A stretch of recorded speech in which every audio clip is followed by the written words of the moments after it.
तोपसिया की रहलत हुई जहेज के लिए उत्पीड़न का शिकार। पति ने इस कदर मारा कि पेट में पल रहा बच्चा नुकसान हो गया। महानगर कोलकाता में दहेज के लालचियों का एक और भयानक रूप सामने आया है, जब एक 22 साल की लड़की को शादी के कुछ महीनों बाद ही बुरी तरह मार के उसकी हालत को बद से बदतर बना दी गई है। तोपसिया के 22 वर्षीय रहलत परवीन की शादी गुज़िश्ता साल 30 दिसंबर को बाऊ बाजार थाना के अंतर्गत तिरट्टी बाजार के गुलाम सरवर के साथ हुई थी और शादी के बाद से ही रहलत पे उसका पति और ससुराल वालों का जुल्म बढ़ता चला गया और उसे हाल में ही इस कदर मारा गया कि उसके पेट में पल रहा बच्चा भी अब नहीं रहा। रहलत को फिलहाल कोलकाता नेशनल मेडिकल कॉलेज में भर्ती किया गया है। वहीं रहलत की ओर से बाऊ बाजार थाने में अपने पति और उसके ससुराल के अन्य सदस्यों के खिलाफ शिकायत दर्ज करवाई गई है। रहलत ने अपने ऊपर हो रहे जुल्म को लेकर इंसाफ की गुहार लगाई है। तो मैं हस्बैंड टॉर्चर कर रहे 1 महीना शादी के 1 महीने बाद से। पैसा के लिए सामान दहेज नहीं दिए मम्मी, इसलिए गाड़ी और पैसा बोलता है कि बिजनेस में लगाएंगे, अपने बाप से मांग के लाके दे। उसका भाई, उसकी बहन, उसका माँ, उसका बाप। हाँ, शादी के 1 महीने बाद से ही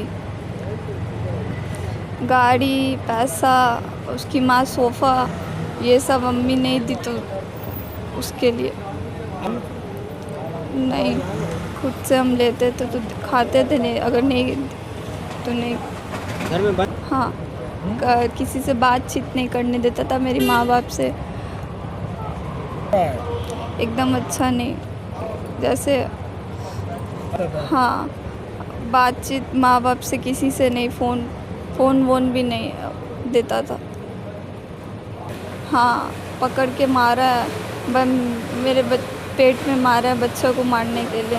अब साथ में मेरे पापा थे, उसको भी मारा कि दहेज नहीं लेके आई है। हाँ, उसकी माँ बोलती थी कि इसको छोड़ दे तो शादी करवा देंगे। नहीं, इसको भी रखेंगे और उसको भी रखेंगे, दोनों लड़की को साथ में रखेंगे, क्योंकि दहेज नहीं मिला इसलिए ऐसा धमकी देती थी वो। हाँ, आज फिर भी मारा है। देवर था मेरा और वो सास गाली देती थी। बस हाँ, उसका दोनों बेटे। हाँ,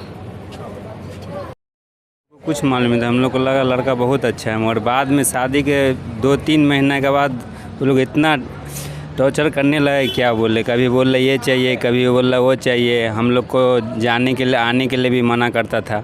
आज हम जब वहाँ गए तो वो लोग हमको कुछ हमसे बात भी नहीं किया, मानना शुरू कर दिया। फिर भी हम वहाँ पे कुछ नहीं बोले, हम चले आए नीचे में 1-2 आदमी को बोले। उसके बाद फिर वहाँ से फिर हम यहाँ आए तोपसिया से फिर अभी यहाँ आए। हम लोग को बहुत, यानी कि हम लोग के साथ बहुत ही ज़्यादती किया वो लोग। इतना दिन से हम लोग सोच रहे थे कि इससे पहले भी एक बार और ऐसे किया था, मगर हम लोग सोचे एक मौका और दे दे रहे, मगर फिर इस बार गया है। फिर यानी कि वो लोग ऐसा ही और डेली और ज़्यादा से ज़्यादा उसके हम लोग के ऊपर जुल्म, लड़की के ऊपर ज़्यादा जुल्म कर। हम सारा ज़िंदगी भर हम कमा करके लड़की का शादी किए, बहुत कुछ दहेज में लगभग 5-6 लाख रुपए का सिर्फ सोना दे दिया और भी सामान दिए, इतना खर्च किए इसलिए कि मेरी एक लड़की है, कम से कम वहाँ जा कर के ऐसो आराम से रहेगी। मगर नहीं, वैसा नहीं हुआ। ये लोग और बहुत ही टॉर्चर, लड़का की माँ जो है वो तो और ज़्यादा ही हम इसके साथ ही कर रही थी। और क्या बोले, अब बोलो ना, बेटी को मारा, हमको मारा।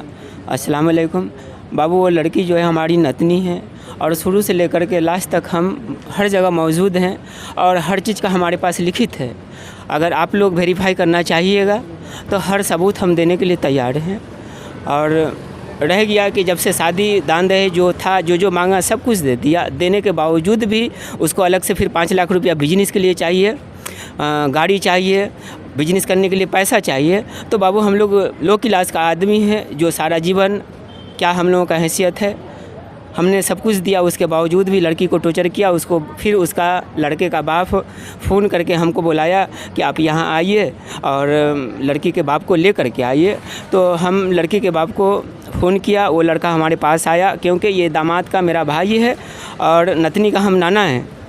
और जब वहाँ जाके बैठे हैं, बैठने के बाद वो कहीं और था और उसकी माँ फिर लड़के को फ़ोन की, ड्रिंक करके आया, पहले लड़की को दे दमादम दम शुरू कर दिया, उसके बाद फिर निकला, फिर नीचे उतरा, फिर आकर के जो ये लड़की का जो बाप है, जो इनका ये समझ लीजिए कि वो लड़के का ससुर हुआ, ये हमारे सामने में सारा कुछ हो गया। और उसकी माँ, उसकी एक छोटी नतनी है, वो बॉडीगार्ड है, वो हर पल में उस लड़की को एक रूम में बंद करके रखता था, न सही से खाना देता था।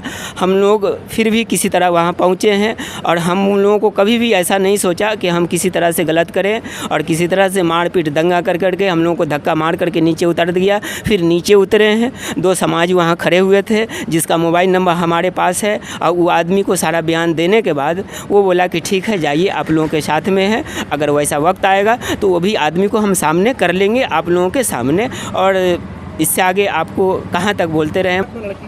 जी हाँ, करवाएं हमसे। डॉक्टर बोले तबीयत ख़राब है, बहुत ज़्यादा तबीयत ख़राब है।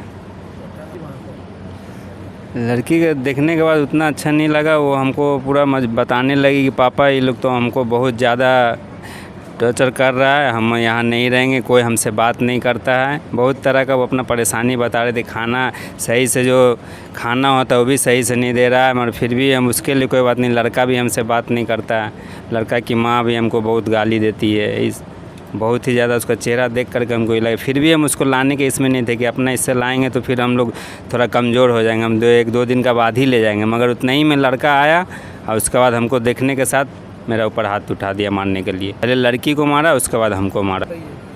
देखिए, आप लोग समाज हैं, जो इंसाफ करेंगे वो बेटर करेंगे, वो हमको मंजूर है। हमको कहीं का नहीं छोड़ा, वो हमारे पास कुछ इज्जत बोल के है ही नहीं है।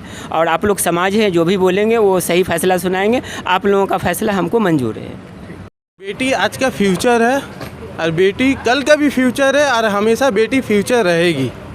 एक लड़की जो प्रेग्नेंट है, उसका हस्बैंड उसको अगर पेट में लात मारे और उसको दहेज के लेके परेशान करे, उसको बाइक के लेके परेशान करे, उसको बोले है घर से पैसा लेके आओ अपने माँ बाप से 5 लाख रुपया, कभी बोले बुलेट चाहिए रॉयल इनफील्ड, क्योंकि तुम्हारा बाप ने तुमको औकात नहीं दिया है कि अपने ससुराल वाले से बुलेट मांग रहे हो, पैसा मांग रहे हो, जेवर मांग रहे हो। हाँ, ये सब क्या है? तुम तो, मुझे लगता है, एक इंसान के नाम पे कलंक हो।